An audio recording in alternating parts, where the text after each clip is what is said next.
علیکم بچوں، آج ہم اردو کی درسی کتاب شاہین سے سبق خونی اژدہا تفسیر کے ساتھ پڑھیں گے۔ تو بچوں، ایک سپیرا تھا جو سانپ پکڑ کر اپنی روزی کمایا کرتا تھا۔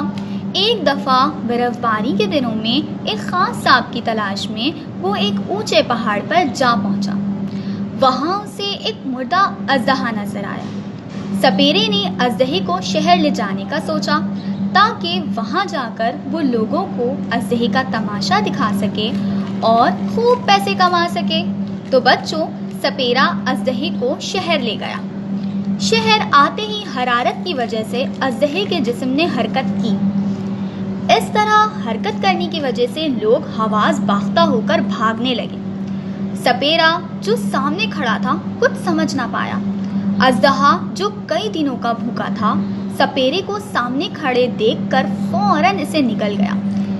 اسی طرح بچوں، آئے دن اژدہا لوگوں کو اپنا شکار بناتے جا رہا تھا۔ حاکم کی پریشانی بڑھتی جا رہی تھی۔ حاکم کی بڑھتی ہوئی پریشانی کو دیکھ کر اس کے ایک وفادار ملازم نے اسے ایک اجنبی نوجوان کے بارے میں بتایا۔ نوجوان اور اس کے ساتھیوں نے مل کر ایک لکڑی کے تختے پر کپڑے کا پتلا لگایا اور اس پر کانٹے دار جانور سیاہ باندھ دیا۔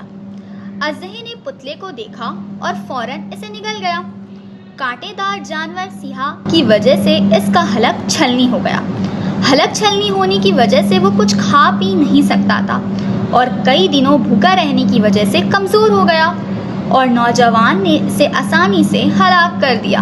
اژدہے کی ہلاکت سے سارے شہر میں خوشی کی لہر دوڑ گئی اور حاکم نے نوجوان اور اس کے ساتھیوں کو انعامات سے نوازا۔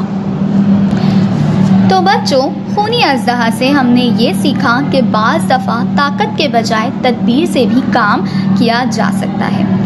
اب آپ کو کرنا یہ ہے کہ اس سبق کو آپ دوبارہ پڑھیں گے اور مشکل الفاظ کی مشق کریں گے۔ شکریہ۔